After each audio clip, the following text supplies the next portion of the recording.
బడిలోని దేవుడికి భేదమేమి అంటే గుడిలోని దేవుడు గుండు గీస్తాడు, బడిలోని దేవుడు గుండె వెలిగిస్తాడు. కాబట్టి మీ గురువులందరికీ నా ధన్యవాదాలు తెలియజేస్తున్నాను. ఓకే, పెద్దవాళ్ళు ఒక మాట చెప్తారు, ఎవరైతే గట్టిగా క్లాప్స్ చదవాలి క్రమశిక్షణ కాదంటే మీకు లోపల మండతా ఉంటుంది. మా సారు పక్క, మా మేడం పక్క, మా ప్రిన్సిపాల్ మేడం పక్క, ఇంటికి పోతే మా మమ్మీ, మా డాడీ, చివరికి మా ముషి చదివి ఏ అంటుంది, నేను చదవకుండా ఏం చేస్తున్నాం ఇప్పుడు, అవునా కదమ్మా?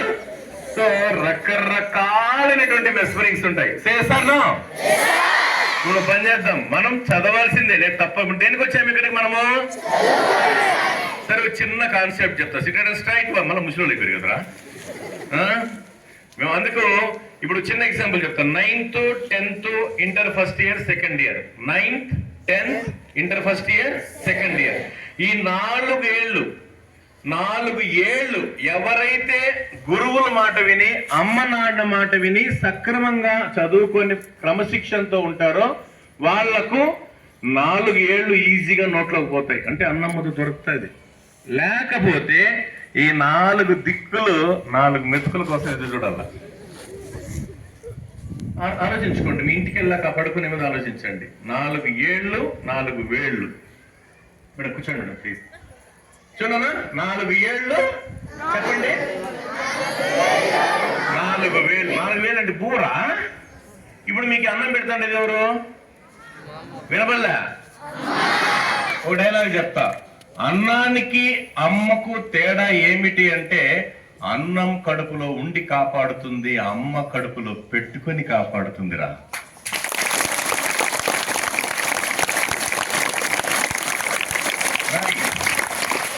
చాలా మంది హాస్టల్లో ఉండొచ్చు, ఇంట్లో ఉండొచ్చు, అన్నం వేస్ట్ చేస్తారు. ఏమో అది మీకే తెలుసు. దయచేసి మనం ఎంత ఒక అన్నం మెతుకు కూడా వేస్ట్ చేసుకోకూడదు. అలాగే ఒక విషయం, ఆడబిడ్డలకు నాన్నంటే ఇష్టమైన ప్రేమ. చేస్తాను మొత్తానికి మీ డాడీ ప్రేమంతా, ప్రాణమంతా ఇదే ఉంటది. నా కూతురు ఎప్పుడు వస్తుందో, ఎలా చదువుతుందో, అవును కదా నాన్న? డాడీకే ప్రాణమంతా కూతురు పైనే. అలాగే అమ్మ ప్రేమంతా ఎవరిపైన ఉంటది? ఇప్పుడు అమ్మను సుఖ పెడతారా, కష్ట పెడతారా? ఏమి సుఖం? ఇంటికి బ్యాగాడు మమ్మీ, మమ్మీ ఇలా ఇందా లేదా, సైకిల్ తీసుకు పోతా, ఇది మన బెదిరింపులు. నేను పోతా పో, ఇంకా కొంత సస్తాయి, ఎవరి మీద తీస్తావు? ఇలా ఇంకా కొత్త కాన్సెప్ట్, నాకు తీసిపోతే నేను పోతా. ఎక్కడుంది ఆలోచించండి. మనం రాను రాను బా మాకు ఏమనుకోద్దు అన్న. దయచేసి ఏం చెప్తానంటే, మనం లిటిల్ బిట్ ఒక చిన్న మాటలతో పోతా.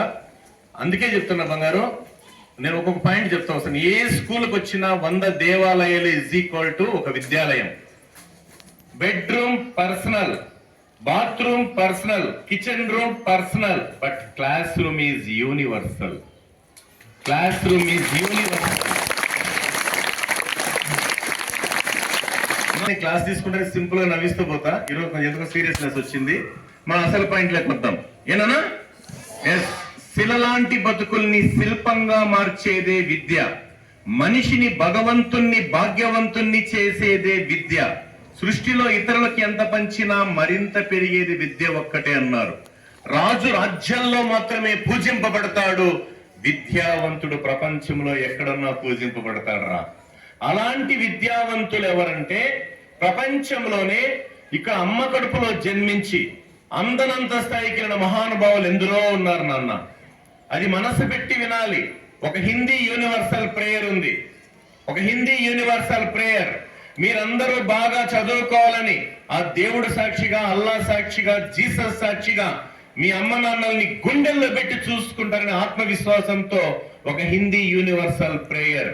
हे भगवान मुझे दे दीजिए लक्ष्मी देवी की हाथ, सरस्वती माँ की साथ, दुर्गा माता जी के आशीर्वाद, गणेश का निवास, चाणक्य का नीति, चंद्रगुप्त का शक्ति, मीराबाई की भक्ति, बुद्ध भगवान का बुद्धि, नोबेल प्राइज का सिद्धि, महावीर कर्ण का दान, अल्बर्ट आइंस्टीन का मैदा, महात्मा गांधी का हिंसा, देवेंद्र का पावर, इंडिया का परंपरा, इंदिरा गांधी जी की करेज, अटल बिहारी वाजपेयी का मर्यादा, अब्दुल कलाम का वकाबलरी, इंदिरा नूई की सैलरी, मनमोहन सिंह की शायरी, निजाम नवाब का संपत्ति, माइक्रोसॉफ्ट का शेयर, अमेरिकन डायमंड्स का डेयर, जेमशेदजी टाटा का सेंसस, धीरूभाई अंबानी का लाइसेंसेस, आदित्य बिरला का बांग्ला, बिलाई मेहदी का बांग्रा, रजनीकांत का स्टाइल, राममूर्ति का स्माइल, अमिताभ बच्चन का पर्सनालिटी, रतन टाटा का पॉपुलरिटी, मोक्षगुंड विश्वेश्वरैया का ड्यूटी, मदर तेरेसा की ब्यूटी, वॉलंटियर का टिकट, सचिन तेंदुलकर का विकेट, धोनी का दुलाई, अमूल का मलाई, बर्लिन मैंड्रो का क्रैप, माइकलैंजेलो की क्राफ्ट, जोक्स का पावर, एडमिनिस्ट्रेटिव का पासवर्ड, मर्सिडीज बेंज का कार, नक्षत्र डायमंड का हार, नरेंद्र मोदी का सरकार, सारी दुनिया में और मदनपल्ली केशव रेड्डी स्टूडेंट्स का प्यार।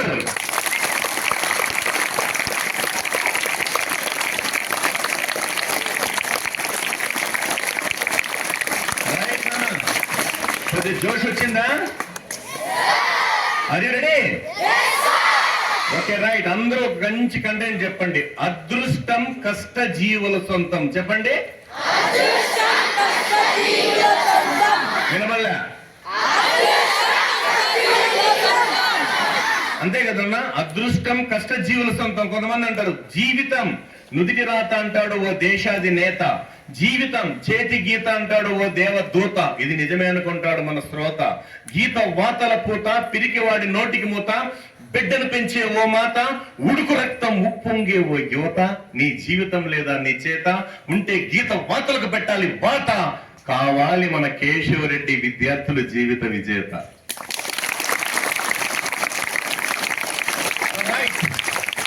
ఇప్పుడు అసలు టాపిక్ నేను ఎప్పుడైనా కానీ చెప్తున్నా, అప్పుడే చెప్పాను. అన్నానికి అమ్మకు తేడా ఏమంటే అన్నం కడుపులో ఉండి కాపాడుతుంది, అమ్మ కడుపులో పెట్టుకొని కాపాడుతుంది అని. అమ్మ గొప్పతనం 2 మాటలు చెప్తా, నచ్చితే అమ్మకి చప్పట్లు వినబడాల. ఏమంటే 100 మంది అర్చక స్వాములు, 100 మంది పూజారులన ఒక చోట చేరిస్తే ఒక ఉపాధ్యాయుడు అవుతాడంట. 100 మంది ఉపాధ్యాయులు ఒక చోట చేరిస్తే ఒక అధ్యాపకుడు అవుతాడు. 100 మంది అధ్యాపకులు ఒక చోట చేరిస్తే ఒక తండ్రి అవుతాడు. 100 మంది తండ్రులను ఒక చోట చేరిస్తే ఒక తల్లి అవుతుందంటారా. 100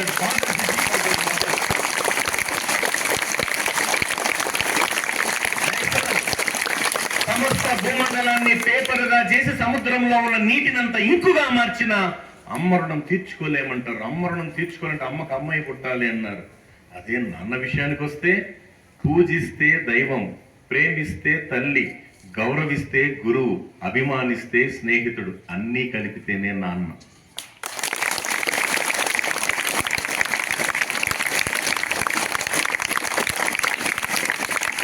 తండ్రి కొడుకును పక్కన కూర్చోబెట్టుకుని అడిగాడంట, బాబు రే నాన్న నేను చనిపోతే నువ్వు ఏడుస్తావు అన్నాడు. నేను ఏడవండి డాడీ అన్నాడు. నీకు జన్మనిచ్చిన అన్నాడు. అయితే ఏమే నీకోసం ఎంతో త్యాగం చేశాను అన్నాడు. చేసింటే నువ్వు మనిషి కాదు అనుకో, నువ్వు బండ్రాయి అనుకో, నువ్వు కసాయి అనుకో. అప్పుడు అబ్బాయి చెప్పాడు, ఓ డాడీ మీరు చనిపోయిన తర్వాత నేను ఏడుస్తానని మీకు ఎలా తెలుస్తుంది డాడీ? మీరు చనిపోయిన తర్వాత నేను ఏడుస్తానని మీకు ఎలా తెలుస్తుంది డాడీ? మీరు బ్రతికుండగా మీ కంట్లో కన్నీరు రాకుండా చూసే దమ్మున్న కొడుకు డాడీ వీడున్నాడు. అలాంటి ఆ మాట మీద నిలబడే దమ్ముంటే మీ డాడీకి కూడా క్లాస్ వస్తుంది.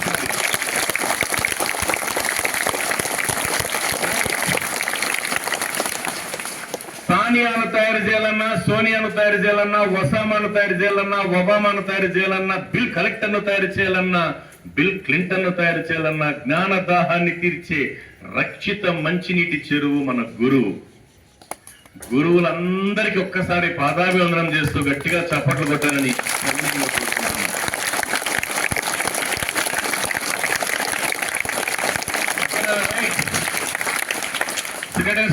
మళ్ళా కొంతమంది ఎందుకంటే చాలా బిజీ అయిపోయింటారు, దిక్కులు చూసే పని పెట్టుకోకూడదు ఎప్పుడు కూడా. నేను చెప్తున్నా, ఎప్పుడైతే మన క్లాస్ రూమ్ లో అటెండ్ అయిన తర్వాత బ్యాక్ బోన్ ఇలా 90 డిగ్రీ యాంగిల్ ఉండాలి, లుక్ స్ట్రైట్ ఉండాలి, తలలు తిప్పకూడదు ఎప్పుడు కూడా.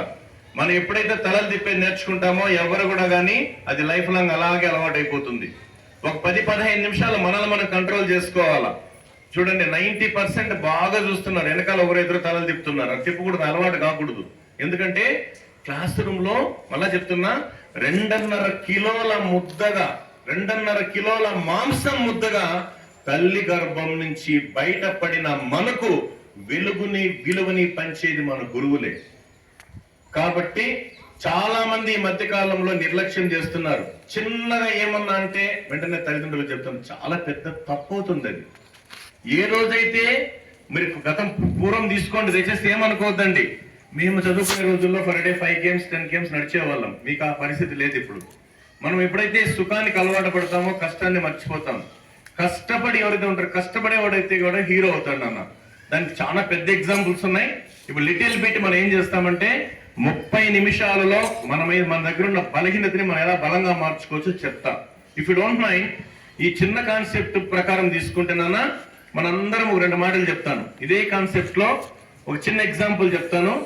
మనం చిన్న చిన్న అలవాట్లు, అది ఏమైందంటే మీది తెలిసి తెలియని వయసునన్న, టీనేజరా 13, 14, 15, 16, 17, 18, 19, ఇప్పుడు ఉందే మీది ఖతర్నాక్ ఏజ్ మీది.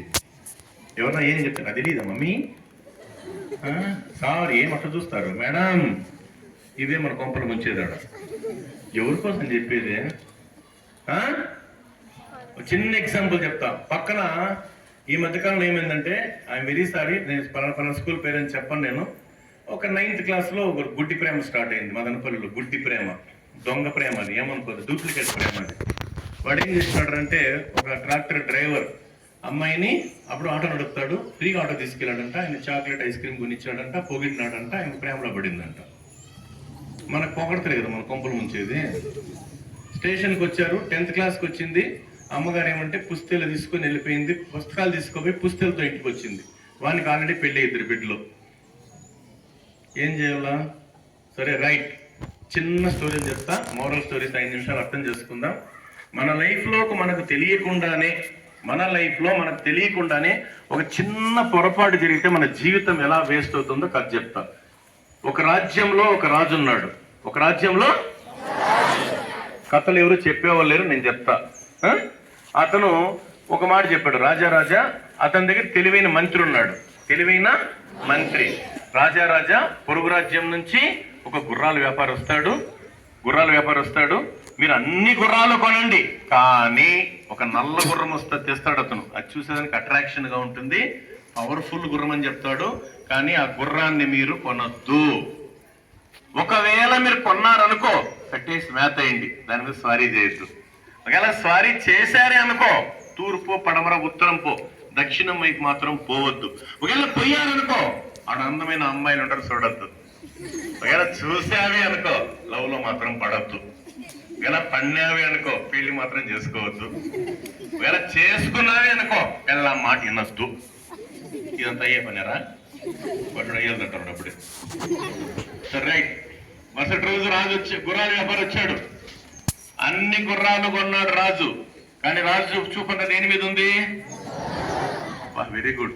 రాజు చూపన్న దేని మీద ఉంది? ఎస్. మంత్రి చెప్పాడయ్యా, నేనెవరిని? రాజు. కొని యూరప్ గంటిపోయా, కొనేసినాడు. కట్టేసి మ్యాట్ వేసా, అన్ని గుర్రాలు రైడ్ అయిపోయా. ఒకరోజు దీన్ని కూడా తోలుదాంలే, దాని మీద మొదలు పెట్టా. ఏమైంది? ఉత్తరం తూర్పు కూడా పడమర తిరిగి దక్షిణం కూడా వెళ్ళిపా. అందమైన అమ్మాయిల వైపు చూసా, ప్రేమలో పడా, పెళ్లి కూడా చేసుకున్నా. నేను రాజు, నేను పెళ్ళం మాట ఎన్నో. ఒకరోజు ఏమైందంటే, పెళ్ళం పక్కన కూర్చొని, ఏమండి మనం 10 మంది పండితులకు అన్నం పెడతామండి. 10 మందికి అన్నమే కదా, అందులో స్వీట్ గా చెప్పింది కదా పెళ్ళాము అని చెప్పి 10 మంది పండితులు పిలిచి భోజనం పెట్టి, దాంతో యంగ్ పండితుడులా ఒకడు యంగ్స్టర్ రా మేడం మీద కన్నేసా. మేడం క్లైన్ వేసినాడు రా. ఎవరికి? రాణి గారికి. రాజు కోపం వచ్చి, నా ఇంట్లో నా కూడి తిని నా పిల్లల్ని క్లైన్ వేస్తామని తలకాయ నరికేసినాడు. వీళ్ళు ఏమన్నారు అంటే, మమ్మల్ని భోజనానికి పిలిచి మామని చంపుతావా, నీ రాజ్యం సర్వనాశనం అయిపోతే శాపం పెట్టి వెళ్ళిపోయింది. అయిపోయా. దీని అర్థమైంది తెలుసా? అర్థమైందా? పక్కన ఒకటి ఎగదోస్తుంటారు, నాకు ఇట్లా పలానా ఏమనుకోవద్దమ్మా, దయచేసి చెప్తున్న అమ్మాయిలు కావచ్చు అబ్బాయిలు కావచ్చు, ఎవడో రాంగ్ స్టెప్ వేస్తే జీవితకాలం కోలుకోలేని దెబ్బ పడుతుంది. రాత్రి పడుకునే ముందు కానీ అన్నం మెతుకులు, ఒక పిడికడ అన్నం మెతుకులు తీసుకొని కళ్ళ ముందు పెట్టుకొని నిజంగా ఆలోచించండి. నేను మా అమ్మ నాన్నలకు న్యాయం చేసే కొడుకే నా కూతురేనా అని కానీ ఆలోచిస్తే రాంగ్ ట్రాక్ పోకుండా రైట్ ట్రాక్ లెక్కితే లైఫ్ బాగుంటుంది చెప్పడానికి మీకు అది చెప్పిన చిన్న పద్యం చాలు జీవితం నాశనం అవడానికి. నెంబర్ 2, అదే ఒక రాజ్యంలో ఒక రాజు ఉండేవాడు. మరుసటి రోజు యుద్ధానికి వెళ్ళాలని రౌతుని అడగదమ్మా, గుర్ర బండి ఉంది కదా, ఏం బండి? ఆ రౌతుని పిలిచాడు. 2 గుర్రాలకి కింద నాడాలు కొడతారండి, యూ టైప్ నాడాలు కొడతారు కింద, తెలుసా? గుర్రపు నాడాలు అంటారు. గుర్రపు నాడా కొట్టుకురాబో అని చెప్పినారు. 2 గుర్రాలకి ఎన్ని నాడాలు కావాలమ్మా? ఎన్ని కావాలి? 8. ఆచార్య ఏం చెప్పాడు? 6 కొత్త ఉన్నాయి, 2 పాత ఉన్నాయి, ఏం చేయమంటావు అన్నాడు. వీడు మనోడు ఏమన్నాడు? రాజు చూస్తాడవుతుందా, నువ్వు కొట్టే అన్నాడు. వీడేం చేశాడు? 6 గట్టి కొట్టాడు, 2 తగిలించి పెట్టాడు. వచ్చి రాజుకు అబద్ధం చెప్పాడు. ఏమయ్యా సిద్ధమే? రాజా సిద్ధమే అన్నాడు. మరుసటి రోజు యుద్ధానికి వెళ్తుంటే ఆ స్పీడ్ మీద 2 నాడాలు ఊడిపోయినాయి. ఊడిపోయినాయి, గుర్రాల స్పీడు తగ్గిపోయింది. శత్రు సైన్యం రాజును చుట్టుముట్టేసింది. అర్థమైందా? తన తప్పు తెలుసుకున్న రౌతు బండి గుర్రపు నడిపేవాడు ఏం చేస్తాడంటే బండి దిగి పారిపోయినాడమ్మా. రాజుని శత్రు సైన్యం చుట్టుముట్టింది. ఏమి? రాజును చంపేసింది. రాజ్యం శత్రువుల పరమైంది, ప్రజలు కష్టాల పాలయ్యారు. ఈ కథలో ఉండే నీతి ఏంటి? అబద్ధం చెప్పకూడదు. 1 వెరీ గుడ్. నెక్స్ట్ ఏందన్నా? వినలా? నమ్మకం అర్థం కాల. నమ్మక ద్రోహం చేయకూడదా? గుడ్డిగా నమ్మకూడదు. ఇంకా